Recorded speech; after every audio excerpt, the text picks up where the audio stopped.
Wow, what a finale. I feel severed myself after this finale because part of me absolutely loves this episode and part of me absolutely hates it. I'm going to explain both. But first, go ahead in the comments and rate this episode 1 through 10. I want to know y'all's opinion on it. All right, let's dive in. Cold Harbor. Have you finished it? No.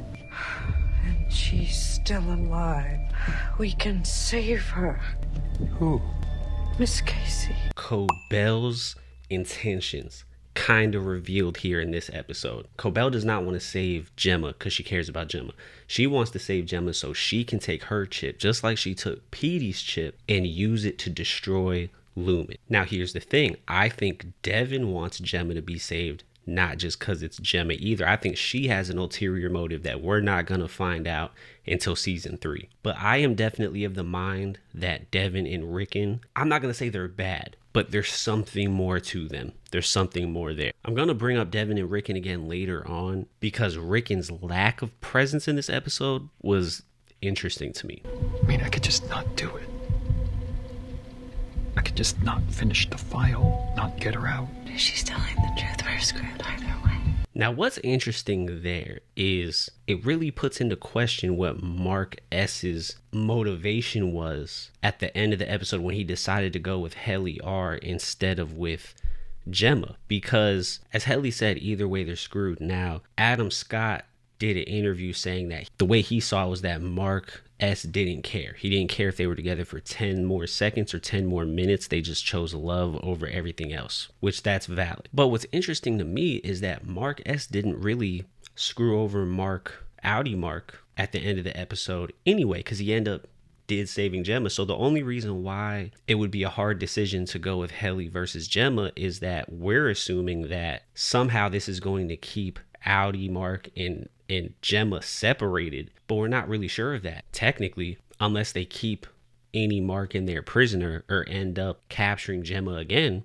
Audi, Mark, and Gemma will be reunited at 5:00 p.m. Now, obviously, that's not going to happen because that would be a bad story. Like, they're going to find a way to keep them separated again somehow, but we'll just have to see what that is. Maybe Mark's going to end up on the testing floor in the next season. I had others in the shadows, but he wasn't in them either. Until I saw him again. In you. You and your family created hell, and you're going to burn in it. Okay, so what's revealing here is that the fire of Kier he's been looking for is that rebellious, vengeful spirit inside Helena, which we weren't sure because Kier, the way they represent him, is this like benevolent guy. But what he's been looking for is that rebellious type, which is interesting. Also, he said that as Helena grew, she lost the essence of Kier, which is interesting in that it wasn't in the other kids he sired, which after seeing the prior episode, we know that he sired them in not ethical ways. Really makes me feel like he did corrupt the IVF process, honestly. I think that's what happened. Now, as we're talking about Kier, let's go through some things where Kier is mentioned in this episode and what we can kind of predict is supposed to happen with Kier, but once again, there wasn't really answers. So before we get into this, I want to say the reason I'm split on this episode is because as I was watching it and experiencing the episode, 10 out of 10. I haven't been this engaged in a show in a long time. As soon as it was over, thinking about the episode, breaking it down, thinking about the writing, there was a lot that I felt like was missing. And some things are okay to be missing because there's more seasons, but I felt like some things left character arcs of the season incomplete and questions unanswered that I felt like should have been answered this season. And we're going to talk about all that. So this scene of Kier right here was extremely interesting because one, it brought back the first episode where that lady was talking about the statues and the perpetuity wing actually being animatronics. And it turned out that it was an animatronic. And it seems as if there's either an AI of Kier inside or someone is doing some type of voiceover in real time, talking through a microphone to Milchick or something like that. We're definitely coming back to this scene later when we talk about Milchick. So we finally see what the goats were used for. So we get a what, but we don't get a why. We don't necessarily know why they're doing this. We just know that it's some type of tradition. But the most surprising thing to me about this actually wasn't what they were doing with the goats. It's the fact that there's hidden doors in the severed floor. Like, we have absolutely no idea now what's going on. Like, it makes me wonder In the first episode, again, when there was Shadow Mark, did he go through some type of hidden door? Is that how he disappeared? Also, bringing up Shadow Mark, the fact that we didn't get an answer to that is criminal. It was one of the first mysteries that was shown in this season. I feel like that's creating a promise with the viewer that it'll be answered this season, since it was one of the primary first mysteries, but I guess we gotta wait till next season. But back to the goat sacrifices real quick. The thing that was confusing to me, outside of it being some cult lumen tradition, is that it seemed like, from what Drummond said, there may be some science behind it too, in order to get Kier's consciousness into Gemma. This beast will be entombed with a cherished woman, whose spirit it must guide to Kier's door. Is it up to the task? It is. So that kind of reminds me of Egyptian tombs, in the sense that they used to put things in the tombs with the Egyptians to help them get to the afterlife. It sounds like that, but I don't know if there's something with, because Drummond was asking about its tempers. And I don't know if there's something with the actual, like if it would actually lead Gemma to Kier in some way. I don't know. It's up for interpretation. I feel like there's certain things I wanted answers for. Like this isn't a true answer for the goats. Not really. The last sort of puzzle for Kier in this episode was the idea that since Gemma's now this empty vessel, which that's what Cold Harbor seems to be about, that she'd become a great candidate, that the chip would be some type of candidate for something, which once again, I have a huge problem with. Scratch that. I don't want to say a problem. I'm not trying to be negative. I just feel like it's just this, the entire through line of the season was to figure out what Cold Harbor was. And yes, once again, we figured out what it was. We still don't know why it's important. Not really. We kind of know what the end goal was. We can assume it's to have the any completely pain-free and rid of trauma, and that gets exhibited here. But I don't know if it worked 100%, because I feel there's two ways to interpret the Doctor and James reaction to Mark showing up. You could either look at it that they're upset and like worried and angry that Mark's taking Gemma because they need her chip, or that he ruined the test. So we don't really know if Cold Harbor completely finished. I just really wish we knew why they were doing Cold Harbor, because I feel that it would hit harder if we knew why they were doing what they were doing. And when we eventually do get that answer, it will hit hard. Now, let's go to a sequence that was just absolutely incredible. There was so much about this scene that was impeccable and Emmy worthy. One is, as I was watching this, I really felt as if these were two different people. Absolutely amazing acting. Now let me point out this hidden detail that was just amazing. Okay, but what would that mean exactly? That you get the right side and I get the left? Or is it like a top-bottom situation? Notice how he said left and right. Let's go to one more scene. And the equator. The equator? Is that a building? Or a continent. Maybe it's just a building that's like so big. They became a continent. Yeah. In that first scene, Mark has asked if it would be a left-right situation or a top and bottom situation. On the left-right side, to me, that's like left and right side of the brain. They're sharing a brain. Then you get the equator, which splits things up top and bottom. And so at the end, when they're making a decision, it's like Helly's to the left, Gemma's to the right. But also it's the idea of if he's going to go up or he's going to go down, right? Back into hell.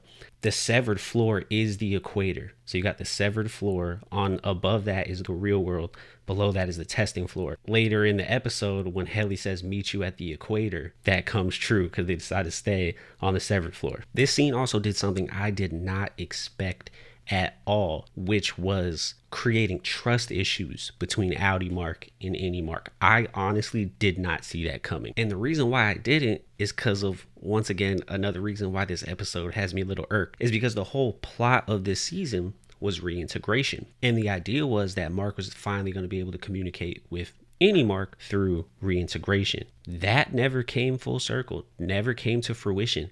And honestly, if you took the reintegration plot out of this season, nothing would have changed. Reintegration never really had an effect on Any Mark, never really did anything for Outie Mark, and they ended up communicating through this birthing cabin with the camera, not even with reintegration. So they really dropped the ball on the reintegration plot, in my opinion. Now, of course, it's going to continue into season 3, but there was a line of dialogue in here that had me questioning if they even believe in reintegration anymore. I mentioned reintegration. He basically called bullshit. Well, he's not wrong, right? So that kind of plants doubt on if reintegration's even really a thing, because later on, when Cobell tells any Mark that reintegration is his only choice, it then makes it seem like her and Mark and Devin are just trying to tell him whatever they can to get him to be on their side. And so, yeah, now we have to question the validity of reintegration, because Ragabi's never had a successful reintegration. We don't even know what reintegration looks like. And when any Mark was questioning Mark what it would look like, there's not really an answer. Would their personalities just come together? Who would have control? Would their personalities just shift back and forth here and there? Would one be able to pop up when they want to and kind of like go into the sunken place from Get Out? Is that like where the other personality would be, is in the sunken place? It doesn't seem actually possible. And that's kind of what the show is presenting, is this idea of reintegration even really viable? Honestly, I will say I'm upset about the reintegration not really having a purpose for this season, but also it does bring up an amazing thing to explore in seasons to come, which is that if the solution isn't reintegration to bring Outie Mark and Any Mark together, then what is the solution to have them coexist at the same time? That's an interesting thing to explore. Is it going to be something where they have to like share their body, where it kind of goes back to that Twilight Zone episode that After Hours episode was based off of, where in the After Hours episode the mannequins go out into the real world with the humans like a month at a time? Is it's going to be something like that, where Any Mark gets to control the body for a period of time, and then Outie Mark gets to control the body for a period of time, and it's like that's the half a life that because like in this episode they say that a half a life is worth living, essentially. And so will it be something like that where the body's like literally split in half on a time level? Half goes to Outie Mark, half goes to Any Mark. That would be interesting. You know, they hid all of her stuff in my basement because it was easier pretending that she never existed. Wow, that really parallels what Lumen did with Gemma. They put her in the basement too and also acted like she never existed. Wow. Oh, hey, Ms. Cobell told me you like someone down there? Helena Egan, right? Any name's Helene?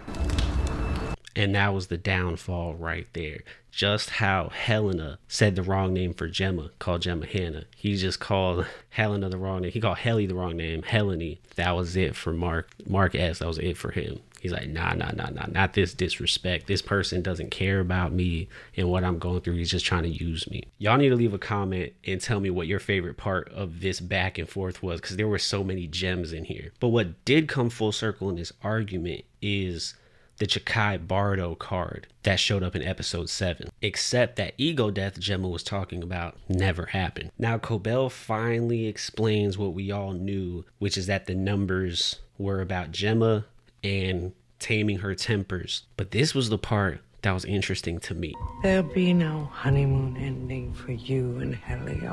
She's an Egan. You're nothing to them. No. Nothing to her. No, I don't believe you. They're using you. No, I don't believe you. And they'll discard you like a skin husk.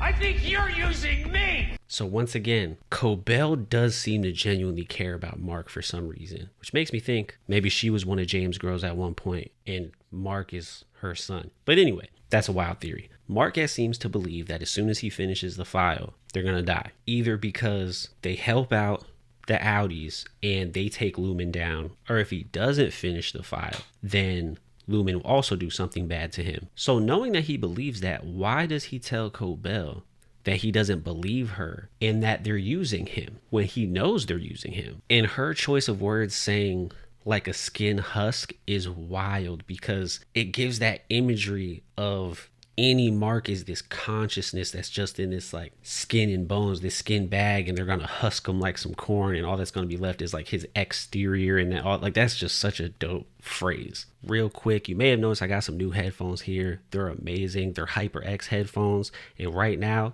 If you use my discount code, you get 15% off on top of the sales that are already on the website. If you're a gamer, these are legit. Clear audio. I even tested out the microphone on here. It's detachable, so you can take it on and off, so that's fire. And they're just extremely comfortable. And so yeah, I would highly recommend these. These are the HyperX Cloud Wireless 3s, but they have other options as well, so go ahead and check those out and get yourself a nice pair of headphones, especially if you're a gamer. Definitely worth it. The wildest part about this picture is the fact that Rickon and Devin are on here, because everybody else in here is a Lumen employee, which goes with my theory that Rickon and Devin are working for Lumen, and also their baby is in there as well. Now, I could be wrong.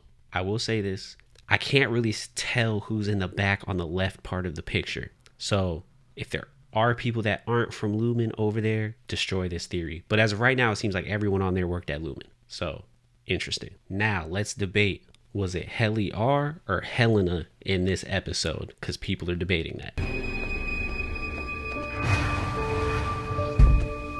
Now I want to say off the bat, Britt, the actress that plays Helly, said that this episode was Helly R. So that could solve the debate. But if it is Helly R, just like Devin acted out of character out of nowhere when it came to calling Cobell in this season, which we also didn't get any type of answers for, I don't feel like the writing for the choice Helly made at the end of the episode was earned if it was Helly and not Helena, because the writing would make everyone believe it was Helena, which is why a lot of people do. Now, let me tell you what I mean by that. So in a character arc, essentially you have a character starting here and then makes these changes and ends up here through these tests and trials that they go through throughout the show. And so with that, what I'm saying with Helly is that her arc through this season was not one of, I don't want to use the word acceptance, but kind of the traits of Helena seeping into Helly as a character. If anything, was opposite of that.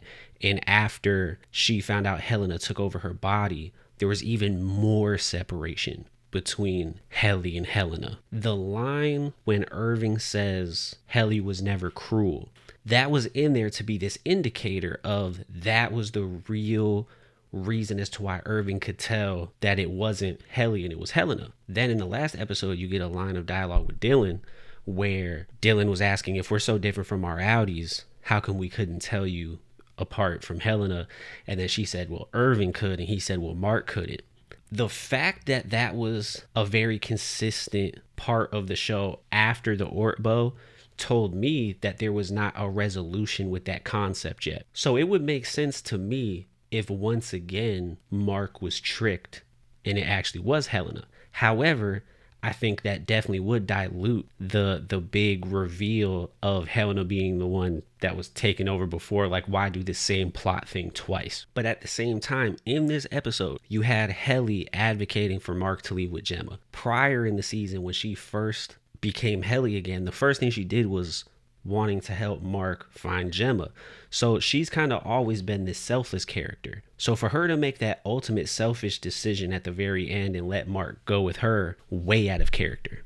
Way out of character. There was no writing to lead into that. Completely out of character. And even if it was just a completely irrational, emotional, I'm in love decision, I don't feel like that was earned, because what was earned was the decision she made prior to tell Mark to go with Gemma instead. To me, that felt more like, wow, like this is the end for them and she still wants to do the right thing. But then she ends up doing a cruel thing at the end, and it just, that's why so many people thought it was Helena, because it doesn't fit Helly's character. It doesn't. So that was an interesting writing choice to me. So it's like either way, whether it was Helena or whether it was Helly, I feel like it kind of has its pros and cons. I think if it is Helly, the first thing that's going to happen in season 3 is she's going to feel so bad and guilty that Mark decided to go with her. I don't think she's going to be able to live with it, and that's going to cause problems in Paradise. Like, yes, they just ran away with each other, but I think she's going to have just a tremendous internal guilt that's going to eat at her throughout the whole season. of season 3. That's my prediction if it was Helly R. By the way, please take a second to support the channel by becoming part of the Foster fam through Patreon or becoming a YouTube member. You get exclusive videos and you get to join an awesome community that helps break down shows like this. At least it's a happy one. This episode truly deserves an Emmy off this scene alone, by the way. But when she says at least it's a happy one, what that made me think, tell me if I'm wrong, but it feels like when she got close to him and they were both looking at the screen, she was able to feel the numbers, which we've never seen that before, have we? Correct me if I'm wrong. Where the one MDR member can sense the numbers on someone else's computer. And it seemed like she was saying at least the last thing we're doing here is putting happy numbers away. Am I right or wrong about that? If not, what was she referring to with... Y'all can leave a comment on this because I'm really interested. What do you think she was saying? At least it's a happy one. Now, before we get to the wild ending and that whole sequence, let's talk about Dylan and Milchick real quick so we can then just focus on the wild ending that was. So, if you want to leave, you can, but I think you should stay. To be honest with you, this scene hit me more emotionally than some of the Mark and Gemma and Mark and Helly scenes, for real. Like, honestly, the contrast to the conversation that Mark S. and Mark had, which is they were at odds, right? This was more of a level of acceptance and that Audi showing love to the Innie and appreciating the Innie for what they bring to the table and what they represent and what they symbolize, which we haven't seen in the show yet. And so this was a moment of reintegration in the sense of a coming together of the two different identities. And it was just beautiful, like that self-love and everything. It was amazing. I love this scene. But let's talk about the guy that's been having identity issues the whole entire season that still hasn't ended, which is Milchick.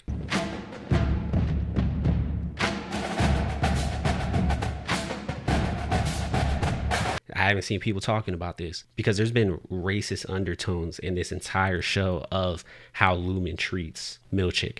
This is no different. Y'all, they're basically having this man put on a minstrel show to distract Mark and keep him preoccupied. That's wild. So this aspect of Milchick honestly confuses me after what we saw in the last episode with him standing up to Mr. Drummond and him essentially turning right back into a Lumen puppet.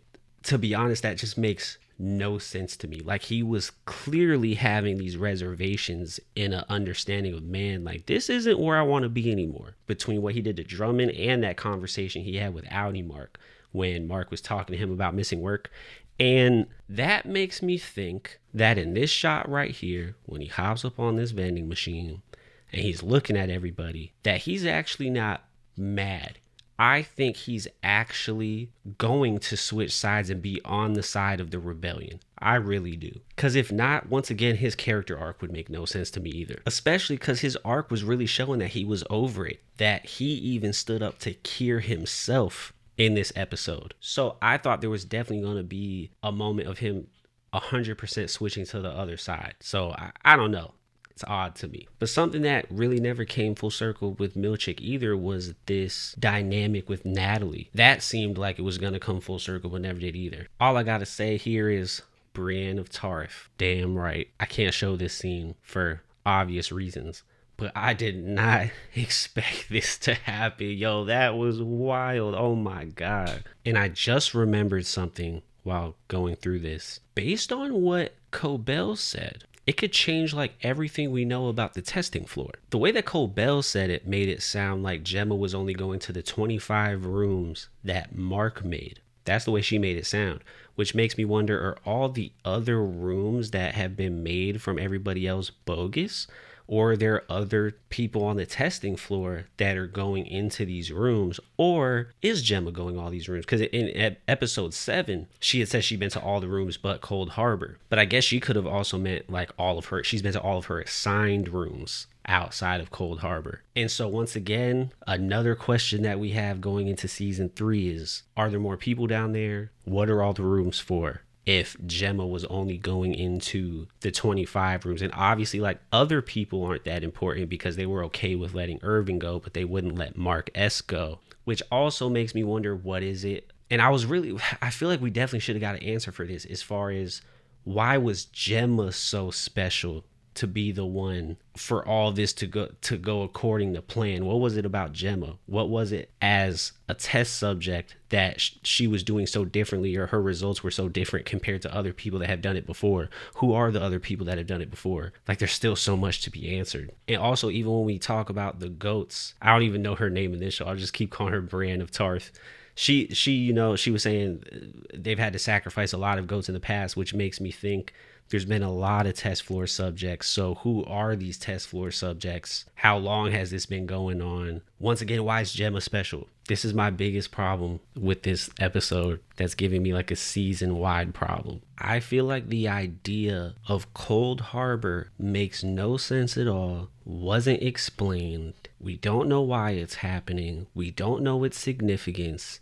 And everything is still theory and speculation, which I feel like is just unbelievable. There's absolutely no way that by the end of the season, we shouldn't have a complete understanding of what Cold Harbor is. It was the entire point of the season. It was the whole point of the season. All we know is what the actual room was and that they want Gemma's chip. That's it. But that's outrageous to me. Now, one thing I don't understand about the Severance chip in Cold Harbor is they want the Annie's trauma to not affect them, right? That seems to be the point of Cold Harbor that we're all assuming. But it seems like in that moment where Annie Mark chooses Helly when he's looking at Gemma, and Adam Scott confirmed this, that he realized that he has absolutely no feelings towards Gemma. It's a stranger. He doesn't know her.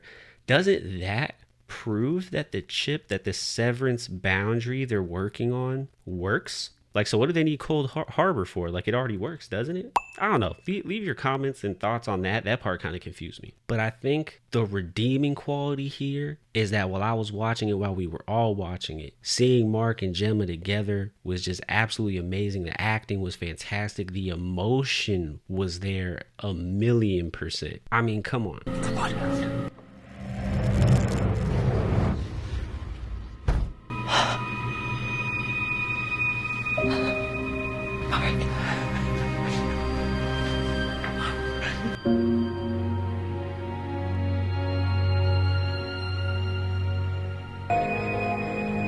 Now here's what's wild. He mouths my baby, and we know the baby is the trauma, the baby is the Cold Harbor, the baby was everything. He called her my baby. Amazing. Now I will say this about Severance. They do this thing where, and we saw it this season, where episodes this season made some of the first season episodes better. And I think that's going to happen with season 3. Season 3 is going to give us context to make some of season 2 episodes better. And that's just a writing choice.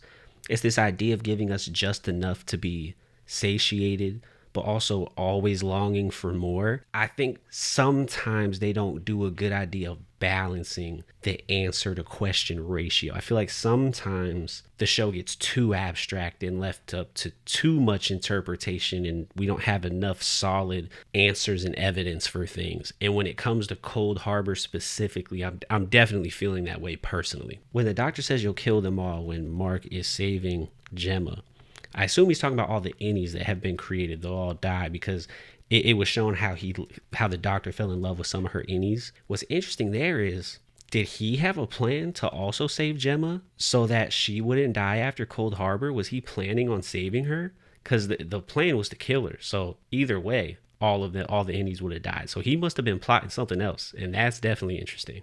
And I think that's going to come back next season too. Now, what's cool here is the people that make the show said that when Red shows up, it means love is around, right? And what's cool is that love is here, but it's also alarming to Lumen. So it's like an alert going off that love is present. Another thing that was really cool with that is that the way the hallway's beating, Red is almost like blood, like a heart is happening in the hallway. No,